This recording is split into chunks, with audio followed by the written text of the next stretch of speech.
अयोध्या में बीजेपी क्यों हारी और जो आंकड़ा इस वक्त हम दिखाने जा रहे हैं वो आंकड़ा योगी आदित्यनाथ को परेशान क्यों कर सकता है। बहुत ध्यान से सुनिएगा। सबसे पहले तो आपको मोटे तौर पर समझाते हैं कि अयोध्या ही नहीं बल्कि अयोध्या मंडल की जितनी सीटें थी, जो 5 सीटें थी, उनमें एक सीट को छोड़कर बाकी सारी सीटें बीजेपी हार गई। सारी सीटें, अयोध्या मंडल की भी पूरी सीटें बीजेपी हार गई है। इसके पीछे सबसे बड़ा रीजन क्या है? जो पहला रीजन निकल कर आ रहा है, जो पहली वजह सामने आ रही है वो ये कि जो टिकट बांटे गए थे, यानी कि जो बीजेपी ने उम्मीदवारों को खड़ा किया था, उनमें एक भी पिछड़ा नहीं था। सबसे खास बात यही। और इस बार जो विपक्ष था वो लोगों में, खास तौर पर दलितों में, यह भावना जगाने में कामयाब रहा कि अगर बीजेपी सरकार आई तो संविधान खतरे में है, संविधान बदल दिया जाएगा।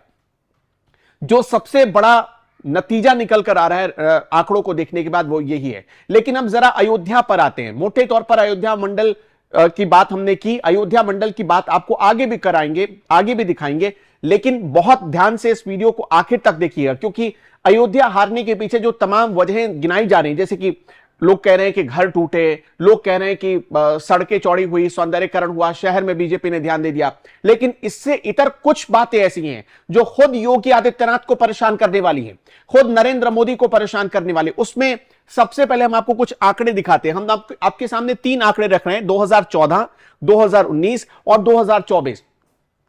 यहां ध्यान से सबसे पहले 2014 की बात कर लेते हैं। तब बीजेपी को 48% वोट यहां पर मिले थे और समाजवादी पार्टी को तब उसी अयोध्या में करीब आप देखिएगा 20.43% वोट मिले थे।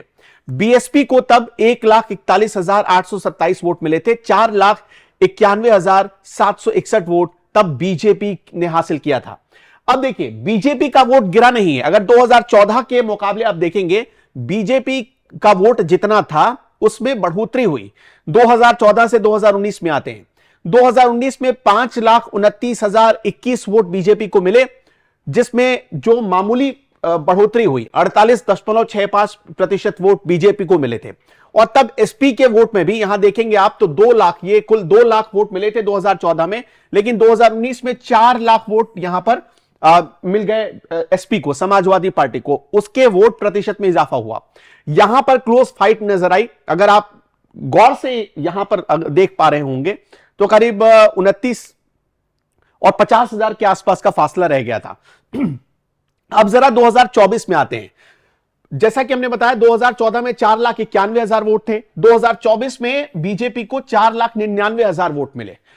इसके साथ साथ यहां पर अगर आप देखेंगे, बीएसपी तब लड़ नहीं रही थी। यहां पर जो समाजवादी पार्टी का वोट प्रतिशत बढ़ा था, यह बीएसपी लड़ नहीं रही थी, क्योंकि बीएसपी और समाजवादी पार्टी दोनों का गठबंधन था 2019 में, और तब 4,63,544 वोट आए थे। यानी कि अयोध्या वाली सीट पर दलितों का, पिछड़ों का अच्छा खासा प्रभाव था, और वो वोट ट्रांसफर कहां हुआ? समाजवादी पार्टी को ट्रांसफर हुआ, तो 2,08,986 से सीधे 4,63,544 पर पहुंच गई। अब इस बार क्या हुआ? इस बार समाजवादी पार्टी लड़ रही थी। समाजवादी पार्टी के वोट प्रतिशत को अगर आप देखेंगे, लड़ रही थी, उसमें बढ़ोतरी हुई, 5,54,289 पहुंची। बीएसपी भी इस बार लड़ रही थी। यहां पर जो आप देख रहे हैं, बीएसपी भी इस बार लड़ रही थी, लेकिन बीएसपी में दलितों ने उतना भरोसा नहीं दिखाया। बीएसपी जो समाजवादी पार्टी का वोट काटती थी, वो दलितों ने, पिछड़ों ने इतना भरोसा नहीं दिखाया। नतीजा कि जो समाजवादी पार्टी का वोट अभी तक बीएसपी काट रही थी, वो कर नहीं पाई। और इसी सीट पर, माफ करिएगा, इसी सीट पर आगे जब आप देखेंगे तो नोटा में करीब 7500 से ज्यादा वोट पड़ गए। 7,536 वोट नोटा में पड़ गए। सीधे अगर आप कैलकुलेट करेंगे तो बीजेपी के खिलाफ लोगों में गुस्सा था। अदर्स को आप देखिए, 32,707 वोट पड़ गए। लोगों में गुस्सा था बीजेपी को लेके। एंटी इनकम्बेंसी को बीजेपी समझ नहीं पाई।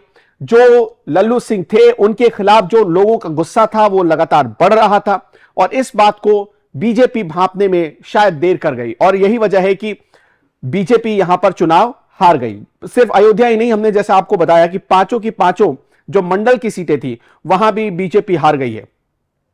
एक जो मोटे तौर पर बात यहां पर समझ में आ रही है, लेकिन इसके अलावा जो डेवलपमेंट के काम अयोध्या में हुए थे, आप देखेंगे तो मोदी जी ने खुद 2 बार वहां पर रोड शो किया है अयोध्या में। जब भी रोड शो होता है, बहुत ध्यान से सुनिएगा मैं जो कहने जा रहा हूं। रोड शो हुआ, दो दो रोड शो हुए। एक तो जब मंदिर बना था तब प्रधानमंत्री ने रोड शो किया, फिर उसके बाद दूसरी बार भी रोड शो किया। हाल में एक बहुत सारी तस्वीर वायरल हो रही थी जब मोदी की आरती उतारी जा रही है, शंख नगाड़े बजाए जा रहे हैं, वो सब अयोध्या की तस्वीरें थी। जो इस चुनाव में भी अयोध्या में प्रचार करते हुए मोदी जी ने रोड शो किया। लेकिन खुद योगी ने 5 वहां पर रैली की। अयोध्या में 5 रैली योगी आदित्यनाथ की हुई थी।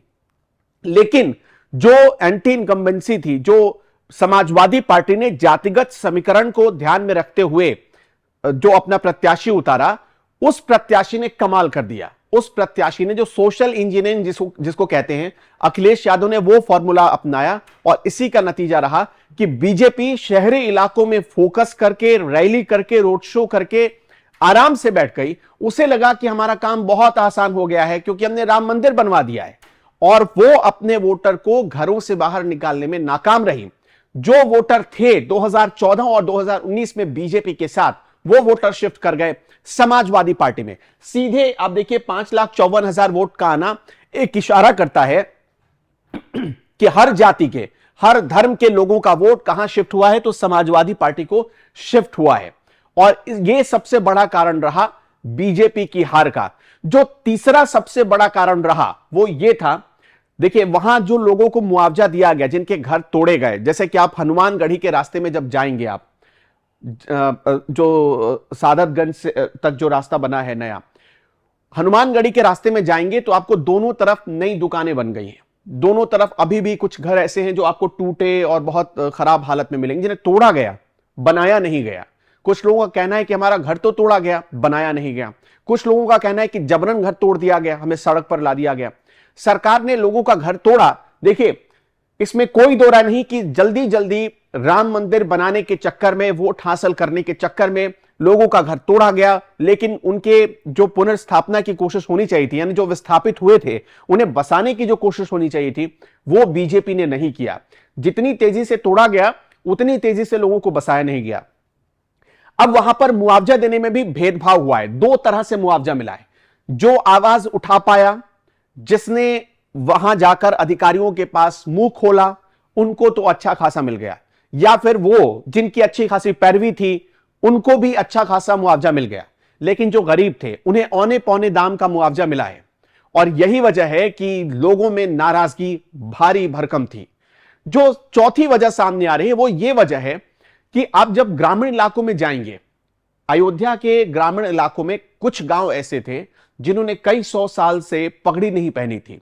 अगर आपको याद हो, जो राजपूतों का गांव था, जहां राजपूत बहुत अच्छी खासी तादाद में रहते थे, उन गांव में राजपूतों की नाराजगी जब बढ़ी, उन गांव में फैसला हुआ कि बीजेपी को नहीं देंगे, बाकी दूसरा कोई भी खड़ा हो जाए, चाहे हम नोटा को दे देंगे, समाजवादी पार्टी को दे देंगे, कांग्रेस को दे देंगे, जो भी उम्मीदवार आएगा हमें जो अच्छा लगेगा दे देंगे, लेकिन बीजेपी को नहीं देंगे। जो ये भावना वहां प्रबल हुई, इसका भी अंजाम बीजेपी को भुगतना पड़ा। ये जो चौथी वजह थी, ये अयोध्या के गांवों में फैल रहे गुस्से को बीजेपी समझ नहीं पाई। देखिए शहरी इलाकों में भी गुस्सा था, जिनके घर तोड़े गए सौंदर्यीकरण के नाम पर, और ग्रामीण इलाकों में भी गुस्सा था। ये दोनों गुस्सा मिलकर जब वोटों में कन्वर्ट हुआ तो शहरी जो प्रॉपर वोट बैंक था बीजेपी का, जो शहरी इलाके का वोट बैंक था, वहां बीजेपी पिछड़ गई। आपको जानकर हैरानी होगी कि जब राम मंदिर बन रहा था तो प्रधानमंत्री ने एक पिछड़े परिवार में जाकर चाय पी थी। अब बहुत ध्यान से आपको याद होगा वो तस्वीरें। हैरानी होगी जानकर कि जिस इलाके में प्रधानमंत्री नरेंद्र मोदी गए थे, जिस घर में उन्होंने बैठकर चाय पी थी, उस मोहल्ले में भी बीजेपी को वोट नहीं मिले। यह कितनी हैरानी की बात है कि उस मोहल्ले में जहां खुद प्रधानमंत्री जा रहे हैं, प्रधानमंत्री बैठकर चाय पी रहे, एक सिंबल दिखाने की कोशिश की जा रही है कि बीजेपी पिछड़ों के साथ है, उस इलाके में भी पिछड़े बीजेपी के साथ खड़े नहीं हुए। ये आप इसे सुनकर आपको हैरानी होनी चाहिए, क्योंकि यही एक लाइन बस इशारा करती है कि कितनी बड़ी या कितना बड़ा गुबार था अयोध्या के पिछड़ों में, दलितों में बीजेपी को लेकर। और जो एंटी इनकम्बेंसी का जो फैक्टर था, बीजेपी उम्मीदवार नहीं बदल पाई। हालांकि कुछ लोग ये भी कह रहे हैं, चर्चा इस बात पर भी हो रही है कि लल्लू सिंह को बदलने के लिए योगी आदित्यनाथ ने एक लिस्ट भेजी थी। यह लिस्ट करीब सितंबर अक्टूबर 2023 में ही बन गई थी, जो भेजी गई थी। लेकिन जो संगठन के लोग थे उनका कहना था कि हमारी सेफ सीट है। जब उद्घाटन हुआ था 22 तारीख को राम मंदिर का, उसके बाद से तो ऐसा लग गया था कि अगर भारत में कोई सीट बीजेपी हार भी जाए लेकिन अयोध्या कभी नहीं हारेगी। तो ये जो एंटी इनकम्बेंसी थी उसे जो इग्नोर किया गया, ये बीजेपी की हार की एक सबसे बड़ी वजह अयोध्या में रही। और जो छठी वजह अयोध्या में नजर आती है, वो छठी वजह यह है कि अब की बार पहली बार ऐसा हुआ कि बीजेपी के अपने कैडर ने साथ छोड़ दिया। आप जब देखेंगे, अभी बहुत सारे वीडियो वायरल हो रहे हैं, अयोध्या में बीजेपी का अपना एक बूथ लेवल का कार्यकर्ता परेशान होकर, सिस्टम से परेशान होकर सुसाइड कर लेता है, लेकिन फिर भी बीजेपी के अधिकारी नेता उसको मतलब इंसाफ नहीं दिला पाते।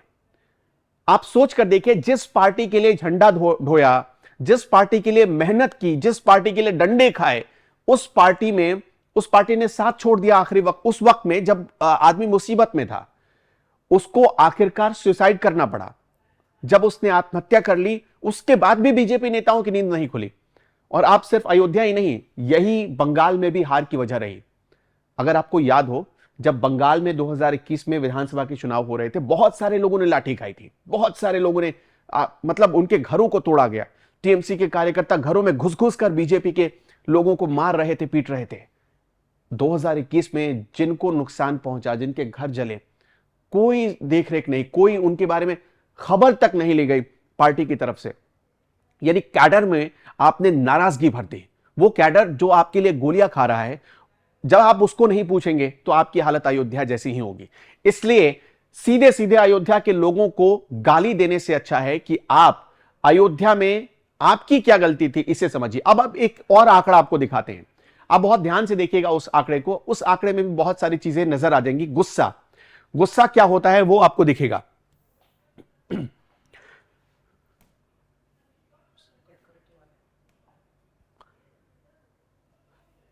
अब यहां पर आपको दिखाते हैं, देखिए, अवधेश प्रसाद जो समाजवादी पार्टी के उम्मीदवार थे और लल्लू सिंह जो बीजेपी के उम्मीदवार थे, ये इन दोनों के बीच जब आप देखेंगे, इन दोनों के बीच बहुत ज्यादा फासला यहां पर नहीं रह गया है। सिर्फ मेरे हिसाब से 54,000 वोटों का यह फासला है। लेकिन बसपा ने जो 46,000 वोट काटे, अगर वो आप बीजेपी को जोड़ दें और जो नोटा के वोट पड़े हैं, यहां पर देखिए, नोटा के वोट करीब करीब नोटा के वोट पड़ गए हैं 7500, 7,500 के आसपास। अगर वो जोड़ दे तो बीजेपी यहां आसानी से जीत सकती थी। यही नहीं, अयोध्या जैसी सीट पर कम्युनिस्ट पार्टी को भी 15,000 से ज्यादा वोट मिले हैं। कम्युनिस्ट पार्टी को भी 15,000 से ज्यादा वोट मिले हैं अयोध्या में। अब आप ये जो आंकड़ा है, ये बहुत हैरान करता है। निर्दलीय आप देखिए, निर्दलीय कितने वोट लेकर आए। अगर आप निर्दलियों का वोट अगर जोड़ देंगे तो ये 10,000 के आसपास पहुंच जाता है। ये सारे वोटों को अगर आप जोड़ दें तो 10,000 के आसपास ये पहुंच जाता है। अब आपको पूरे अयोध्या मंडल की सीटों का हाल दिखाते हैं। यहां पर हमने 1 2 3 4 5 6 7 सीटें लिखी हैं। आप देखिए कि इन 7 सीटों में बीजेपी का क्या हाल है। सिर्फ कैसरगंज को अगर आप छोड़ दें, ये कैसरगंज सिर्फ बीजेपी ने जीती है, सिर्फ यही सीट बीजेपी के पास आई। बाकी फैजाबाद समाजवादी पार्टी ले गई, अंबेडकर नगर में समाजवादी पार्टी जीत गई, गोंडा में जीत गई, बस्ती में जीत गई, अमेठी में कांग्रेस की जीत हुई। तो इस तरह से जब आप देखेंगे, सुल्तानपुर में समाजवादी पार्टी जीत गई। ये पूरे अयोध्या मंडल की सीटों का हाल है। यानी 7 में से सिर्फ 1 सीट बीजेपी के पास आई है, सिर्फ 1 सीट। जबकि पिछली बार इन 7 में से 7 सीटें बीजेपी के पास थी। जो एक बड़ी हार की वजह पूरे उत्तर प्रदेश में रही। अयोध्या मंडल में कितनी नाराजगी थी आप यहां देख सकते हैं। यह भापना किसी भी पार्टी के लिए आसान नहीं होता कि वोटर क्या करने वाला है, लेकिन वोटर के मिजाज को अच्छे तरीके से पढ़ा जा सकता है। लोगों को ऐसा लगा कि ब्रजभूषण शरण सिंह, आप देखिए कि कितना बड़ा डिफरेंस था कि ब्रजभूषण शरण सिंह खुलेआम योगी आदित्यनाथ को कह रहे हैं कि वो हम उनको नेता नहीं मानते, लेकिन एक तरफ पार्टी डायरेक्ट उनको टिकट दे रही है, उनके बेटे को कैसरगंज से उम्मीदवार बना रही है। ब्रजभूषण शरण सिंह के नाम पर कितना बड़ा विवाद हुआ, बवाल हुआ, यह पूरी दुनिया ने देखा, पूरे हिंदुस्तान ने देखा। इसके बाद भी यहां पर कोई परिवर्तन नहीं किया गया। बीजेपी ने अपने एटीट्यूड में कोई परिवर्तन नहीं किया। अमेठी में, आप अमेठी जैसी सीट का हाल देख लीजिए, अंडर एस्टिमेट किया गया और यही वजह रही कि कांग्रेस यहां लीड ले गई, कांग्रेस यहां जीत गई। तो इस तरह से बीजेपी की हार की कई वजहें थी। खुद अयोध्या नहीं बल्कि अयोध्या मंडल ने भी बीजेपी को नकार दिया है। तो सीधा सीधा बीजेपी ने लोगों के दिमाग को पढ़ने में, वोटर को पढ़ने में गलती की और यही उसकी हार की सबसे बड़ी वजह रही। अब अयोध्या को लेकर योगी आदित्यनाथ का प्लान क्या है? क्योंकि अब 3 साल बाद, अब जैसे कि आपने देखा 3 साल बाद फिर विधानसभा के चुनाव होने वाले, तो योगी का तब क्या होगा? योगी की कुर्सी क्या चली जाएगी? अब इसके लिए योगी आदित्यनाथ क्या कर रहे हैं वो भी देखिए। अयोध्या में शहरी इलाकों के विकास को छोड़कर गांव के इलाकों में विकास पर फोकस करना होगा। यह योगी आदित्यनाथ ने अभी बहुत सख्त यह आदेश दिया है अधिकारियों को। अब गांव की लिस्ट निकल रही है जो पहले निकल जानी चाहिए थी। अब देखिए गांव के कार्यकर्ताओं से अब संवाद किया जा रहा है। 2019 में आपको याद होगा जब प्रधानमंत्री नरेंद्र मोदी चुनाव लड़ रहे थे, या 2019 भी हटाइए, 2022 में जब यूपी का चुनाव हो रहा था या बाकी जो स्टेट में चुनाव हो रहे थे, किसी ना किसी बहाने खुद प्रधानमंत्री बूथ के कार्यकर्ताओं से बात करते थे। 2024 में वो नजर नहीं आया, और जब वो नजर नहीं आया तो कार्यकर्ता बीजेपी से दूर होते चले गए और उसका नतीजा उन्होंने सीधे वोटों में दिया है। खैर, हमारे इस वीडियो से अगर आपको कोई इंफॉर्मेशन मिली हो, अच्छी लगी हो, तो आप कमेंट बॉक्स में अपनी राय जरूर दीजिएगा। और आपके हिसाब से अयोध्या में हार की सबसे बड़ी वजह क्या रही? क्या लोगों की नाराजगी, जैसे कि उनके घर तोड़े गए, उनके दुकान तोड़े गए और सही मुआवजा नहीं मिला, ये वजह रही या कुछ और वजह रही? कमेंट बॉक्स में जरूर बताइएगा।